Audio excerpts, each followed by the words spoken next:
What's going on, everyone? Park Life Nerds back here again with another edition of our first playthrough teams. Now, we're on to the second game I played in continuity, which would be Silver.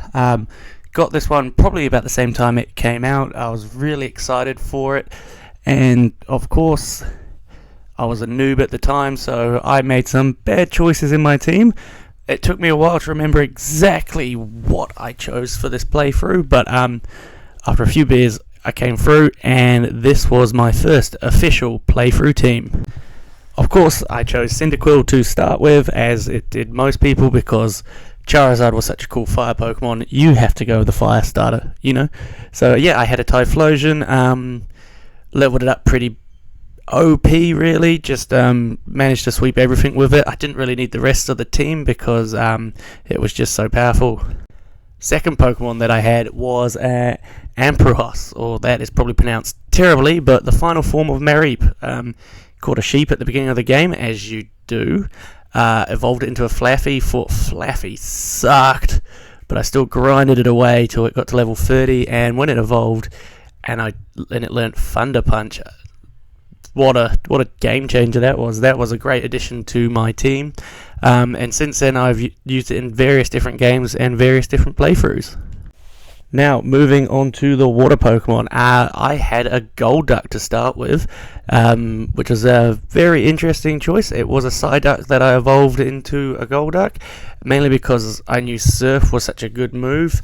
Ended up trading that Golduck for a stronger Golduck I saw in the wild, which is pretty sad if you ask me. And then obviously you get to the Lake of Rage, I got the Red Gyarados, and I finished my team with the Red Gyarados. So lock in Red Gyarados as my water type for my first playthrough. And then it was on to the I guess my bird Pokemon.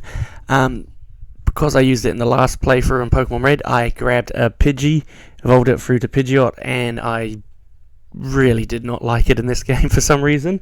I traded it out for a Skarmory when I saw one, because that bird looked badass, and of course it wasn't that good if I remember. I didn't remember too much of it, but I just thought it would look cool in my Elite Four picture when they bring up all that Pokemon at the end, so I kept going with it and kept it right till the end.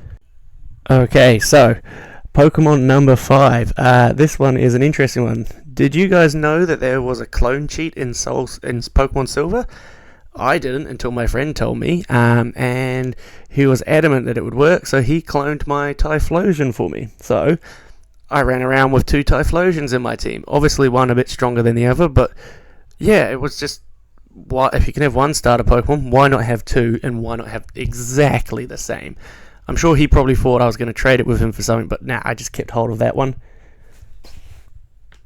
And the final addition to my first playthrough was, of course, Lugia, the box art legendary Pokemon himself. Imagine that you're playing a game and all of a sudden you can catch the legendary before the final gym and the Elite Four. Imagine having Mewtwo before you fought the Elite Four. Yeah, that's what it was like having Lugia in your team. So obviously I had that one, and basically Aeroblast everything you can in sight.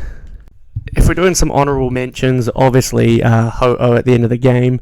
As I mentioned, I traded in and out of Pidgeot and Golduck throughout my playthroughs. Didn't really pick up any other Pokemon. Yeah, kind of hoped Unknown would lead to something. I did catch Suicune, but never really used it. And yeah, that was about it, really. I was pretty noob at the time, so I was just trying to beat the game rather than catch them all. I know it's called gotta catch them all, but nah, you gotta beat the game. Alright, thank you for sitting through my Silver first ever team playthrough. Please let me know what yours were in the comments, or if you had any similar teams like me. Would love to hear from you, and hopefully I don't leave it a few months before I catch on and do the Sapphire playthrough.